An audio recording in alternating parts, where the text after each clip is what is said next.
Today we're taking a look at one of my favorite annual releases from New Riff Distilling Company. If you do or don't know what it is, stick around. We're going to tackle that here on the My Bourbon Journey Whiskey Review channel.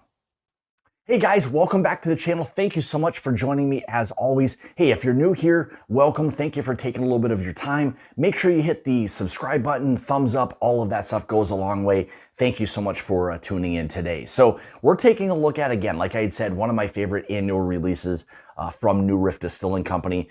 Just did the review of not long ago, the 2026 Silver Grove Barrel Proof Bourbon. Now we're going to be talking about today their 2026 Silver Grove Barrel Proof Rye Whiskey. So again, excited for this release specifically. Again, a huge rye fan. So this again from New Riff is an annual release. That's a distillery only release. But we know as whiskey people, we have a way of getting these bottles into our collection any way we can. So I figured, if you're going to be able to get it, why not have one of the 2026 Silver Groves be that. So anyway, a little information on this release specifically. So again, 2026 Silver Grove Barrel Proof Rye Whiskey. I know it's a mouthful. This was coming in at 115 proof. Mashbill on this, 95% rye, 5% malted barley. Again, this is not being sourced. This is their own mash bill, their own 95.5 rye mash bill. It is age stated as 6 years, so that's new this year. The prior two releases were age stated as 4 years old. Now we've kind of really jumped up and we're getting into something hopefully a little bit different, a little bit more mature, maybe some different flavor profiles, things along those lines. And the MSRP on this, man, it's 60 bucks at the distillery. You really can't go wrong with that for a barrel proof rye whiskey aged 6 years. So this thing is something, again, like I mentioned, a release that I'm excited for every single year. So let's get into this, give you guys an idea of what you can expect on the nose and the palate. So cheers, guys. Boy, so right away, think of this really rich, like Andes candy with this burnt orange, brown sugar, maple, things along those lines. The char in this is incredible. I mean, it is though you just drew this thing out of a barrel. You're getting a lot of that just fresh barrel notes, so heavier char notes, which for me is something I appreciate. I like when you get those heavier oak notes that start to kind of add or accent to some of the sweetness. So like I had mentioned before, a little bit of that Andes candy, chocolate, orange, more of like a burnt orange, something like that. It's very intense, but when you're mixing that with the char, there's where the kind of burnt orange comes in. Yeah, I mean, with the chocolate that's there, it's really feeling almost like a fudge brownie or something. Yeah, there's even a little bit of a stone fruit feel to this. You're starting to get into a little bit of that, I don't want to say peach, but you get into the kind of, nectarines, things along those lines. There's a little bit of a citrus feel that this thing has to it, but it really does come back to that Andes candy, mint, burnt orange, and really nice kind of char from the barrel on this one. Yeah, peach, plum, there's some dark fruits that are there, apricot,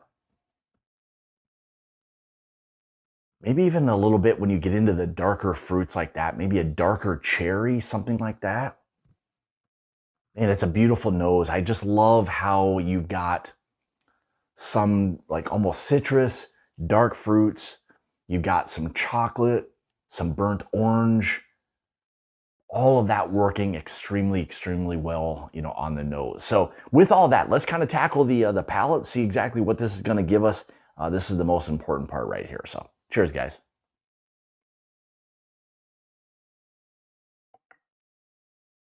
Yeah, I'd say a lot like I got on the nose. It's wanting to lead a little bit with that stone fruit. When you get into peach, apricot, plums. You've got a mixture of kind of different fruits that are there, but the stone fruit specifically. And when you get into that and you're combining that a little bit with the dark cherry that's there, again, you've got that incredible oak presence that I love with not only the rye, but their bourbon as well. There's a very strong barrel influence, and I don't want you to think that this is like a tannic oak.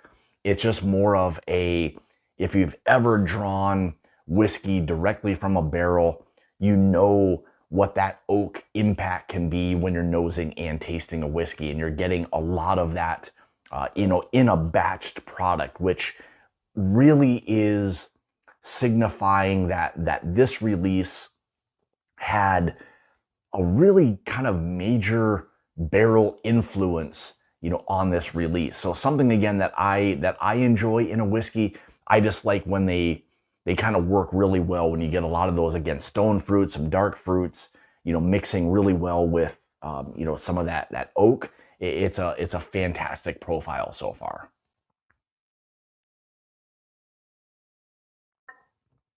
Yeah, and definitely not getting lost in this whole thing is, again, very similar to the nose, that Andes candy. So you get a little bit of that really nice fresh mint. This is nothing that feels artificial. This is more of like a fresh mint leaf that works extremely well with that oak. The chocolate, more of a dark chocolate, maybe even approaching like a baker's chocolate, something along those lines. Still working with a little bit of those stone fruits, some burnt orange that's there. Man, again, like I keep saying, like it's a beautiful, rich whiskey, and it really, really is.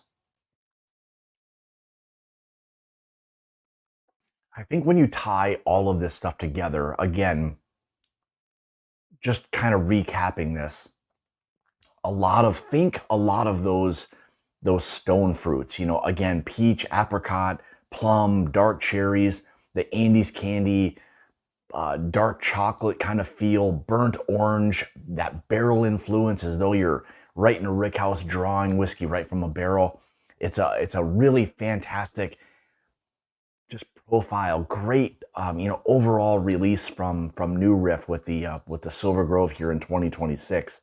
So man, I don't think I can harp anymore on really how fantastic of a release this is, and all of that for 65 bucks.